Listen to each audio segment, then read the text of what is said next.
बच्चों, आपके स्क्रीन पर हिंदी व्याकरण कक्षा 7 है। इसके अंतर्गत सोमवार का जो आपका रूटीन है उसके अनुसार आपको व्याकरण पढ़ना है। हमने 2 लेसन पढ़ लिया है। उसके सभी प्रश्न उत्तर, कैश क्रॉस और रिवीजन वर्क सारे कुछ आपको करा दिए गए हैं। आपका एग्ज़ाम भी अब नज़दीक आ रहा है। आशा है आप अच्छी तरह से घर में होंगे, सेफ होंगे, सुरक्षित होंगे और कोरोना से बचकर होंगे। हाथों को बार बार धोना है, लोगों से डिस्टेंस मेंटेन करना है और जब तक ज़रूरत ना हो घर से बाहर नहीं निकलना है। अगर घर से बाहर निकलना है तो मास्क लगाना है और सैनिटाइज़र का प्रयोग करना है। घर में रहें, सेफ रहें और सुरक्षित रहें।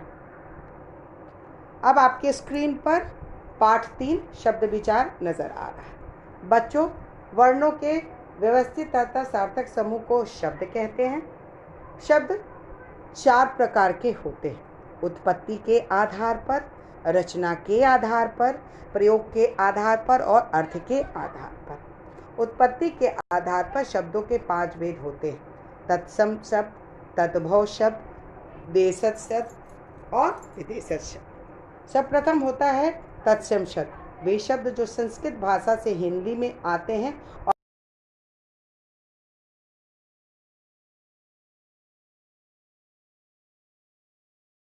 होते हैं, परंतु हिंदी में आने के बाद वो परिवर्तित हो जाते हैं।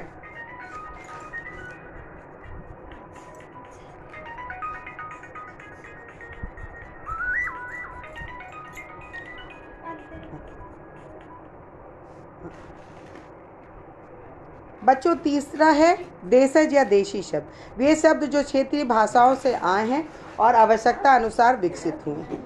उदाहरण आपके सामने है। विदेशी शब्द, जो शब्द विदेशी भाषाओं से समय समय पर हिंदी में आए हैं उन्हें विदेशी शब्द कहते हैं, जैसे अंग्रेजी, अरबी, फारसी इत्यादि। अंग्रेजी, पुर्तगाली, अरबी, फारसी, तुर्की, चीनी और ये सभी के उदाहरण आपके स्क्रीन पर नज़र आ रहे हैं। फ्रेंच और रूसी भी विदेशी भाषाओं के अंतर्गत आते हैं और हमारे हिंदी भाषाओं में ये धड़ल्ले से प्रयोग होते हैं। बच्चों, अंगा है संकर शब्द। 2 अलग अलग भाषाओं के मेल से बनने वाले शब्द को हम संकर शब्द कहते हैं, जैसे घड़ी जो कि हिंदी भाषा से आई है और साज जो कि अरबी भाषा से आई है, जो दोनों मिलकर बन जाते हैं घड़ी साज।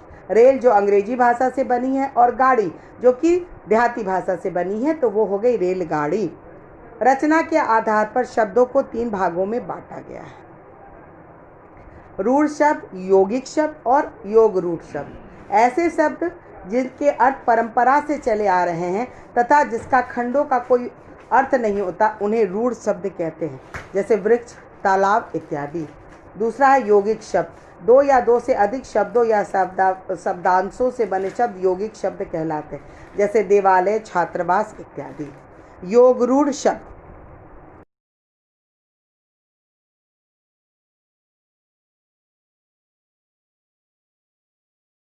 रूढ़ कहलाते हैं, जैसे पंकज और हिमालय। पंकज यानी कि कीचड़ में खिलने वाला, हिम आलय यानी कि बर्फ का पहाड़। प्रयोग के आधार पर शब्दों को 2 भागों में बांटा गया है: विकारी शब्द और अविकारी शब्द। विकार का अर्थ होता है परिवर्तन। जिन शब्दों में लिंग, वचन, कारक अथवा काल के आधार पर रूपांतर हो जाता है उन्हें विकारी शब्द कहते हैं, जैसे संज्ञा में लड़का, लड़के, सर्वनाम में मैं, मेरा, विशेषण में पीला, पीली और क्रिया में पढ़ता है या पढ़ते हैं।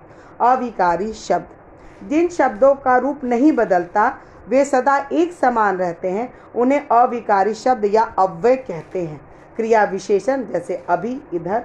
संबंध बोधक यानी कि के नीचे या के बाहर। समुच्चय बोधक लेखक, किंतु आदि। विस्मयादि बोधक ओ, अरे इत्यादि। निपात, ही, तो, भी आदि। अर्थ के आधार पर शब्दों को 2 भागों में बांटा गया है: सार्थक शब्द और निरर्थक शब्द। जिन शब्दों का अपने आप में अर्थ होता है उन्हें सार्थक शब्द कहते हैं, जैसे सरोवर, क्षितिज इत्यादि। निरर्थक शब्द, जिन शब्दों का अर्थ नहीं होता परंतु भाषा में इनका प्रयोग किया जाता है, वे निरर्थक कहलाते हैं। जैसे आपने खाना वाना खाया तुम अंट संट बातें मत करो। इसमें वाना, अंट, संट ये सभी वाक्य की रचना में सहायक होते हैं, इनका कोई विशेष अर्थ नहीं होता। वाय, रोटी, वास्ता, वाणी इत्यादि निरर्थक शब्दों के अंतर्गत आते हैं। बच्चों, अब तक आपने इस पाठ में जो मुख्य बातें पढ़ी, अब मैं उसको आपको बता रही हूँ, जो कि आपके स्क्रीन पर हरे रंग में नजर आ रहा है। वर्णों के व्यवस्थित तथा सार्थक समूह को शब्द कहते हैं। उत्पत्ति की दृष्टि से शब्दों के 5 भेद हैं। तत्सम,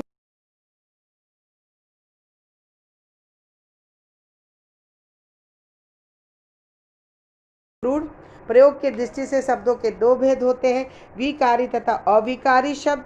अर्थ की दृष्टि से शब्द के 2 भेद होते हैं, सार्थक तथा निरर्थक शब्द। आशा है बच्चों आपने इस अध्याय को बहुत अच्छी तरह से समझा होगा, और अगले वीडियो में मैं इसका प्रश्न उत्तर आपको लिखकर बताऊंगी। अब बच्चों आपके स्क्रीन पर प्रश्न नजर आ रहे हैं, जिसे आप ध्यानपूर्वक देख लें। ध्यानपूर्वक देख लें। इन प्रश्नों का उत्तर आपको अगले कक्षा में बताया जाएगा। धन्यवाद।